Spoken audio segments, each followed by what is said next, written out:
Hello, hello. Ulaan nyo kung anong ulam ko. May sibuyas po yan. Garlic, tapos sili. Siyempre, mantika. Lagyan natin ng kamatis.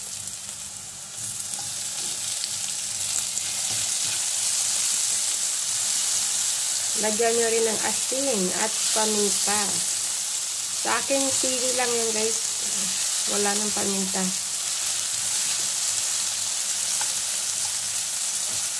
Palalambutin ang kamatis. Lagyan ko muna ng tomato paste, mga 1 kutsara lang. Gusto ko yung mapula-pula talaga siya. Ano kaya ulamin ko? Ilagay natin ang napakagandang spinach. Ayan, baby spinach po yan. Wala pa rin ba kayong ideya? Ano lulutuin natin? Stay tuned hanggang dulo.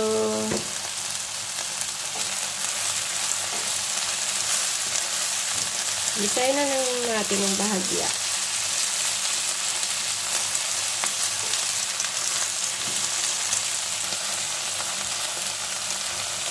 Ayan, pwede na po yan.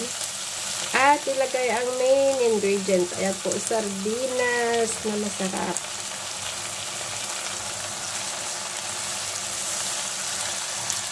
Huwag nating durugin para may manguya-nguya tayo.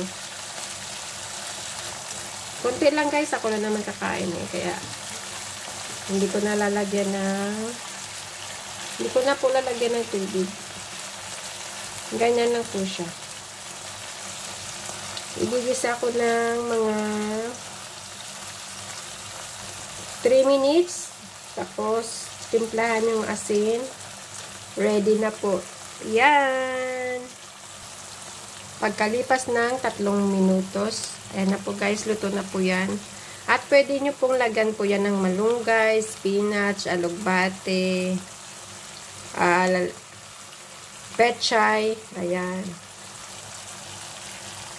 Sarap guys, oh. Antay natin. Halina kayo dito, magbaon kayo ng kanin. Kainan na po. Salamat sa panonood. Please to like, share, comment, like, and subscribe. Bye-bye.